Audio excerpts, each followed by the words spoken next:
Alright, here we are at the IAE, and I'm recording here on Crusader Day, but I will be posting this on Thursday, which is American Thanksgiving. So in honor of that, I want to offer you this dinnertime conversation starter. Obviously, this ad is either supposed to represent or is supposed to actually be footage from Operation Sword of Hope, which was a joint operation between Empires Overlooked and Crusader Industries to deliver supplies to the people of Dellen on Charon 3, who are embattled in this ongoing Charon 3 civil war. The conversation starter is, isn't it kind of weird to send tanks and long-range bombers on a humanitarian mission? Like, that actually annoys me so much. Like, obviously, that is not appropriate for a humanitarian mission. What it is appropriate for is a commercial to sell your weapons platform. So you pack all your stuff up, and not to say that the people of Dellen don't need supplies, but it's an active conflict zone, and you're literally bringing tanks and boxes of, okay, yeah, probably food and medical supplies and stuff like that, but a big old question mark on what else might be in there. Obviously, the other party to this conflict, Acheron, is not going to want you to land. They've said as much in the past, and without even getting into whether they're in the right or they're in the wrong, inevitably they're going to start shooting at you, and that justifies bringing in your A2s and bombing the shit out of them. And why is this permitted to happen?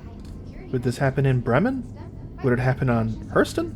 I think it's allowed to happen on Charon 3, because Charon 3 looked at the post-Messer UEE order and said, nope, not enough has changed. They took a step back from the Empire by revoking their recognition, and that makes them backwards, which means we can kind of do whatever we want there, like show off our weapons platform under the guise of delivering humanitarian supplies. Uncle Jed, what do you think of that? Aunt Mary, can you pass the mashed potatoes? Fair warning though, if you're having Thanksgiving dinner on Orison, you might get tossed off of the platform. Unlike many of their competitors, Crusader Industries dedicates as much effort on their employees as they do on their products. Recognized as one of the UEE's best employers in 2943 and 2946, Crusader not only offers competitive pay and benefit programs to all employees, but also houses extensive in-house training and education programs to foster talent and take their workers to the next level of their career. Anyways, I love Crusader Industries. I like the styling of it, but I like the idea of the company kind of fumbling through this attempt to be an example of benevolent capitalism. It's a frequent topic of conversation in my org because obviously, like, Stanton is this 4-planet take on capitalism run amok, right? Hurston is like this neo-feudal society, and ArcCorp is this planet-wide system of basically dead-end jobs. But I think Microtech and Crusader are kind of subtler in their implicit, I guess, criticism, with Crusader Industries being kind of the weirdest. I mean, Crusader Industries doesn't actually make a whole lot of sense as far as, like, a corporation goes. Now, I think part of the problem is just that the lore is a little bit underdeveloped at this point. I think there's a potential explanation in how Crusader Industries functions as a kind of, like, Warren Buffett story meets Gates Foundation sort of situation, where, like, later investors have kind of glommed on to August Dunlow's sort of vision for the company to sort of have an example of benevolent capitalism that works and stave off any sort of potential fundamental economic reforms in the post-Messer era.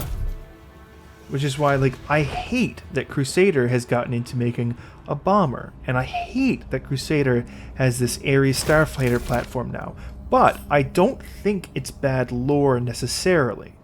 I think it makes sense as a story of this ideological core at the center of Crusader Industries being this sort of megacorporation cum NGO type thing is eroding over time.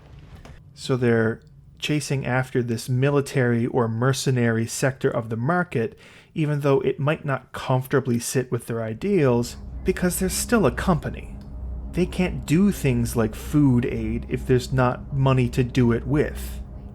Anyways, I'm sort of planning to do a very brief video essay about that, much like I did a few months ago with how Orison floats.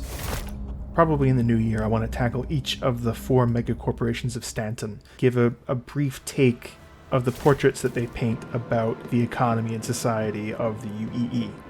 Anyways, that's what I've got for this week. Nothing super action-packed. Just an excuse to walk the show floor and rant a little bit about Crusader Industries, which I've decided is where my character kind of comes from, where his family live, and something that he and I think about a fair bit. I hope you're enjoying the IAE. I'm excited to see what they announce for the 2 new ships today, and I'll see you all next week.